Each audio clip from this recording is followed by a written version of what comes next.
Brain చేసే ప్రక్రియ అనేది శాస్త్రీయ పరంగా చాలా చాలా క్లిష్టమైనటువంటిది, అంత సులభమైనటువంటిది కాదు. కాబట్టి కొన్ని ఆసుపత్రులలో డాక్టర్లు, న్యూరాలజిస్టు, న్యూరల్ సర్జన్స్ ఎవరైతే ఉంటారో, అంటే నాడీ వ్యవస్థకు సంబంధించినటువంటి అంశాన్ని చూసేటువంటి వాళ్ళు ఎవరైతే ఉంటారో వాళ్ళకి కొన్ని భిన్నాభిప్రాయాలు ఏర్పడడం అన్నది సహజమే. వాళ్ళు కొన్ని భిన్నాభిప్రాయాలు కూడా ఉన్నాయి. అంశం ఆధారంగానే ఇతను బ్రెయిన్ డెడ్ అని చెప్పగలిగే కొన్ని అంశాలలో వాళ్ళు ఒకరితో ఒకరు కొన్ని అభిప్రాయ భేదాలు కలిగి ఉన్నారు. అది ప్రపంచం మొత్తంలో ఉన్నటువంటిది. అయితే స్థూలంగా మాత్రం ఇది ఇలా ఫలానా చేస్తే నువ్వు దాదాపుగా ఇతను బ్రెయిన్ డెడ్ అని చెప్పవచ్చు.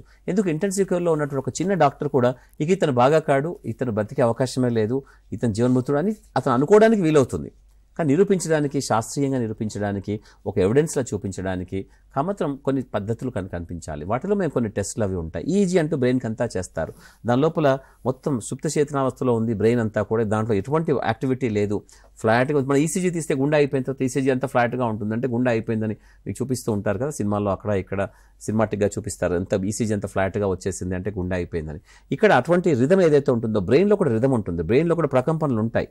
ఆ ప్రకంపనలు అన్నీ కూడా ఒక పద్ధతిగా ఉంటాయి. ఎప్పుడైతే పద్ధతులు మార్చుకుందో ఆ ప్రకంపనలో మార్పు వచ్చేసిందో, కాబట్టి అతను బ్రెయిన్ డెడ్ చెప్పడానికి స్థూలంగా ఒక చిన్న నిర్ణయం తీసుకోవడానికి వీలవుతుంది.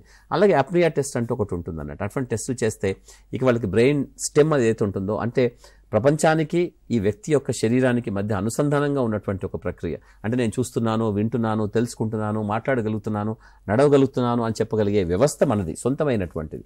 దానికి ప్రపంచంతో అనుసంధానం చేయగలిగే మధ్యలో ఒక చిన్న కార్యక్రమం ఉంటుంది, అది బ్రెయిన్ స్టెమ్ అంటుంటారు. దాంట్లో రిఫ్లెక్సెస్ని మనం చెక్ చేసుకొని ఇక మించి రాదు, ఇది పూర్తిగా బ్లాక్ అయిపోయింది ఇక్కడ, అంటే ప్రపంచానికి అతనితో సంబంధం తెగిపోయింది, లేదా అతనికి ప్రపంచంతోనే సంబంధం తెగిపోయింది అనగలిగే కొన్ని పరీక్షలు చేసి వాళ్ళు నిర్ణయిస్తారు బ్రెయిన్ డెడ్.